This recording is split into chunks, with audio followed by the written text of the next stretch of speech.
ஓவியத்தின் ஜீவன் எங்கு உள்ளது? உற்று பார்க்கும் ஆளி கண்ணில் உள்ளது. பெண்ணுடம்பில் காதல் எங்கு உள்ளது? ஆண் தொடாத பாகம் தண்ணில் உள்ளது.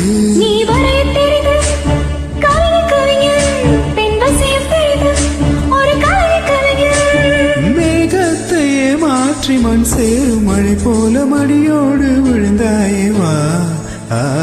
பூவாசம் புறப்படும் பெண்ணை பூ நான் வரைந்தான். தீ வந்து விரல் சுடும் கண்ணே தீ நான் வரைந்தான்.